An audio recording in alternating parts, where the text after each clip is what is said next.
Brexit, Brexit, Brexit. We've all heard of it and we all know it's important, but how many of us honestly know what it's all about and why precisely it matters so much? Well, hopefully this China Daily Brexit explainer, the Brexplainer, will go some way towards clearing that up and providing a bit of insight.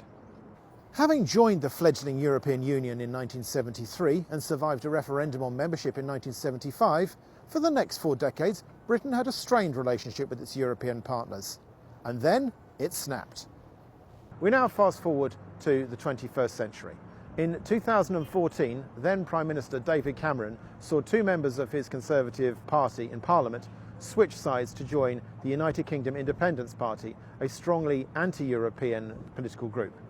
Cameron was worried about the prospect of more members leaving the Conservative Party to join UKIP, as that group is known, so he then decided to finally bring an end to the long-running dispute over Britain in Europe. He was going to hold a referendum. And this referendum took place in summer 2016. David Cameron and Theresa May both campaigned for remaining in the European Union. Boris Johnson campaigned for leaving. When the result of the referendum came out, 52% to 48%, the country had voted to leave. David Cameron stepped down as Prime Minister.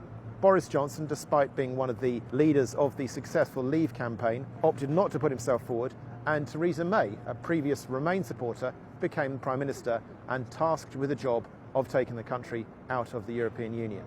Nearly 3 years on from that, we are still no nearer getting that sorted out. Why? Because it's an extremely complex issue. Before Christmas, Theresa May came up with proposals for leaving, which were given the approval of the other European leaders.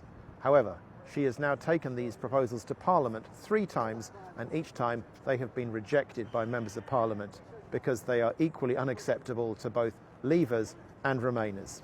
Britain was scheduled to leave the European Union on March the 29th. That date was then pushed back to April the 12th and has now been pushed back again to October the 31st. So that is where we are now. It is not clear how, when, or even if Brexit is going to happen.